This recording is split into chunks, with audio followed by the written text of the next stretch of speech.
I'm important. Oh, you want to be me, don't you? When I see this footage of a grown man pushing his way to the front of a line like an entitled 9-year-old, it brings to mind a term right-wingers like to throw around: snowflake. Snowflake. Snowflake. Snowflake. Here, Snowflake. I mean, you may have heard of it before. Good old Wikipedia defines it as those more prone to taking offense and less resilient than previous generations, or as being too emotionally vulnerable to cope with views that challenge their own, giving them an inflated sense of their own uniqueness. What do you mean? I am unique. Take a look at my Instagram and find out. But what I think you mean is kind of like this. So I'm upset by it and I'm hurt by it and I feel betrayed by it. It hurts. Or like this. Because at this point, enough is enough. I have hired a team of some of the best attorneys in this country to work with me and on my behalf. No, don't cry, Sean. Don't cry. I'm sorry. You're a big boy. You're a big boy. Look, bobblehead. Bubble, bubble, bubble, bubble. Make America great again. Jesus, I meant like this. You will find that things happen to you that you do not deserve.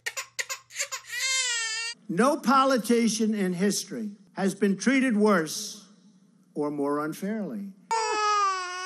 I didn't mean it, Donnie. You're a big boy. Look. You really won the popular vote. But don't worry, it's us liberals that are the snowflakes though, right? But I figured it's time to put this whole thing to bed. The whole everybody who doesn't agree with my partisan agenda is a snowflake. It's gotten to the point that I don't even think right-wingers know what they mean by it. For example, when you call a young boy with autism a snowflake because he asked for an apology. Guess we're giving birth to snowflakes now, because that looked like that kid needed a safe space in that room.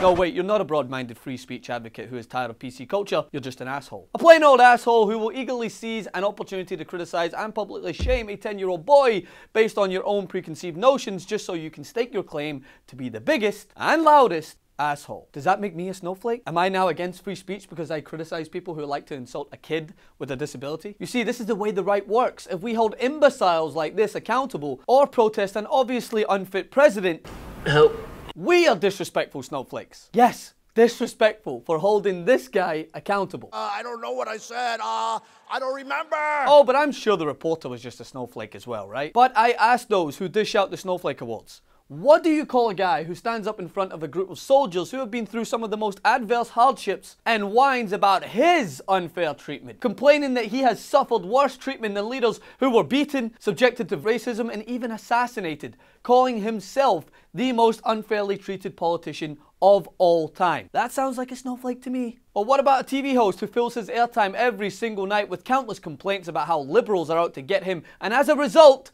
surrounds himself with a team of lawyers in case anyone, dare I say it, insults him, and then takes a convenient vacation because no one will buy his conspiracy theories? That sounds pretty snowflakey to me. And of course, we turn to our trusty correspondent in Dallas to drive home the true meaning of snowflake, like when Tom was so triggered by the peaceful protest staged by Notre Dame students against Mike Pence that her fury wiped her memory. It's true. Well, at least for her sake, I hope so, because how else do you explain her lecturing these students about holding down a job in the real world whilst being unemployed herself? I get up in the morning and I don't have a job to go to.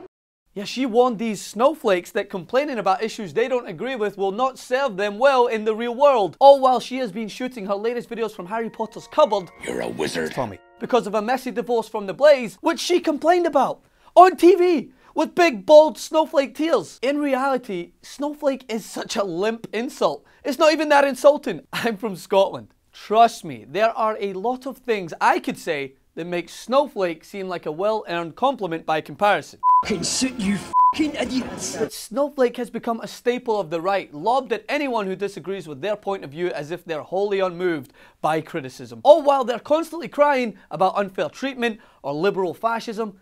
Again, what the hell is that? And surrounding themselves with lawyers to stop the bad words from impacting them. And don't even get me started on safe space. It's not snowflake. It's not snowflake. Follow me on Instagram at Francis M. Maxwell and on Twitter at Francis M. Maxwell. Also share this video. Please continue to resist.